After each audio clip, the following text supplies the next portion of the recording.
Eight Nation, welcome back to the Droopy Whiskey Show, where today I'm just going to talk about this guy. Why? Because it is a bottle fraught with controversy. Well, not really. But Elijah Craig 18 is often debated. Is it worth it?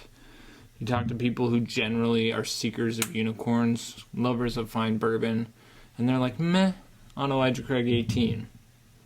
We're going to talk about why, and we're going to talk about my thoughts on this particular bottle.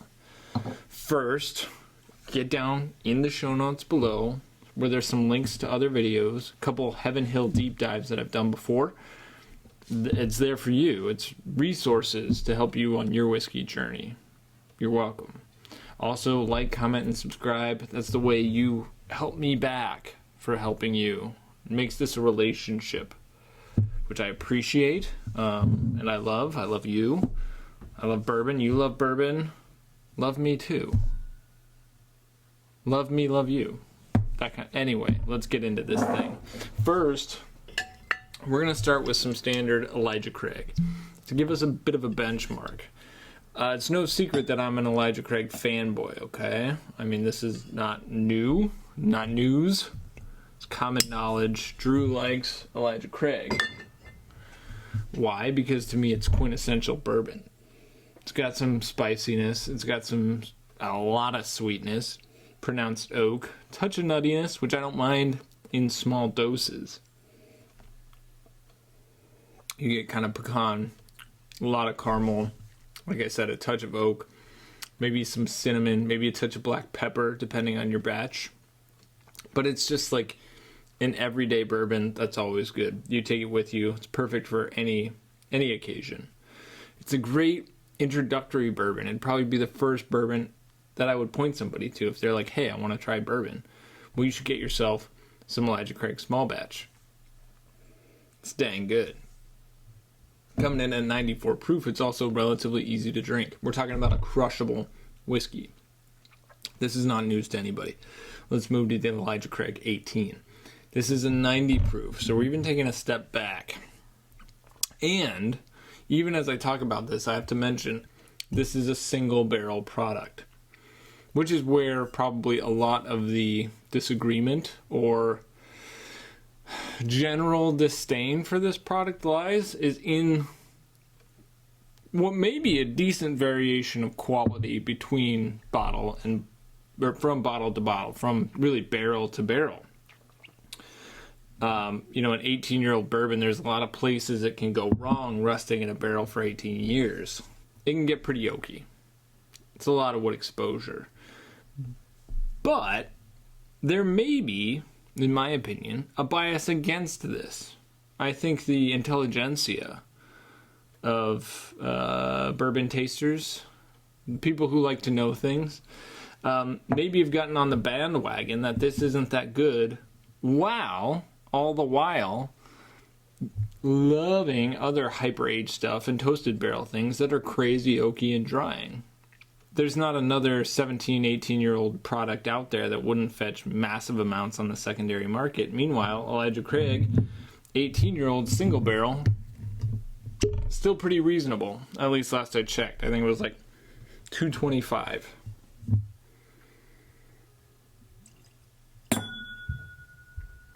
So I think the aversion to Elijah Craig, 18-year-old single barrel, maybe that some people decided they didn't like it. And then a lot of people after that decided they didn't like it. Like the 90 proof point that we hate in this whiskey didn't stop us from clamoring for Eagle Rare. The 17-year-old from Buffalo Trace doesn't keep us from trading Sazerac 18, which hasn't been that good, apparently, due to general consensus, for massive amounts of money on the secondary market either. Is it just that it's Elijah Craig? Maybe. But it also may be due to the palate. Like if you've been tasting this blind and you got a weird barrel that was very drying, you may not score it as high as a lot of the other limited releases out there. So I'm not just going to hate on people who don't like it. There may be very, very good reasons they don't like this. If it was just particularly drying and didn't possess enough proof and spice to balance it out. I mean, that's exactly what I hated about Michter's toasted barrel bourbon. It makes sense that somebody might hate that in a bad single barrel of Elijah Craig 18. That said, my exposure to this product has only been good. I have not had a particular barrel. Granted, I've only tasted 2, so full transparency here. I haven't had one that was like, oh, this is just off-putting. Particularly this one, the one that I have. The one that I love and cherish. The nose on it is extraordinary. Like, if we're just going from this Elijah Craig small batch to this Elijah Craig 18, this 18 is so much more rich and deep and sweet.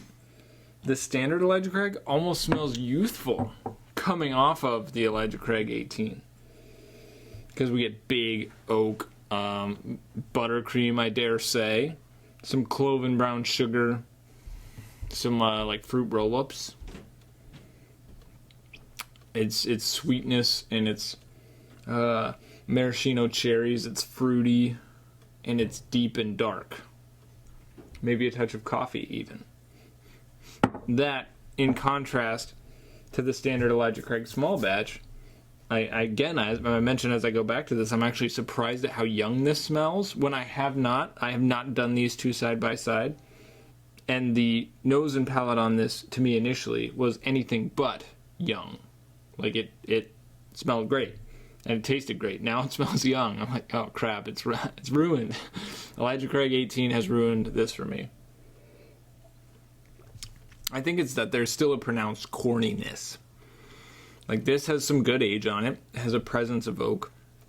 But the corniness is still pronounced. I think that's what I'm getting on the nose, getting on the palate. Whereas this has spent enough time in the barrel. Again, where it's only sweetness and rich wood. But there's nothing astringent. The experience is fantastic. So now let's get to the palate. There might be a little bit of raisin in there. Like a smoky raisin. It's really viscous. Like, it reminds me almost of Wild Turkey Decades. It's got some nuttiness, some kind of old funk. But again, there's nothing astringent. It's not dry at all. I get a touch of black pepper, but then the finish remains really sweet. It's like a burnt caramel. You know, you get that touch of carbon from just like overheating. If you're making a caramel drizzle or something, you leave it on the stovetop a little too long, the bottom of the pan, it kind of burns a little bit, and you get that slight carbonic kind of feeling on your tongue. But it's balanced out with oozy caramel sauce, some vanilla beans, maybe a touch of plum, dried plum, which is basically cherry. Stone fruit kind of all runs together, and cherries and plums are really close together, particularly when they're ripe. This is a great high-aged whiskey. Granted, this is the single barrel that I have that I'm tasting right now.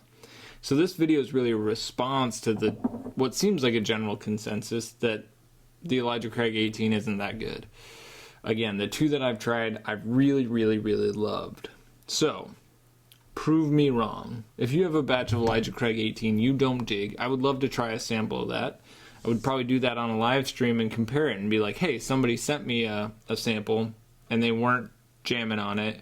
Let's see what I think of it or how it stacks up to this particular barrel that I have. Otherwise, I remain a believer. I believe in Elijah Craig. I have faith.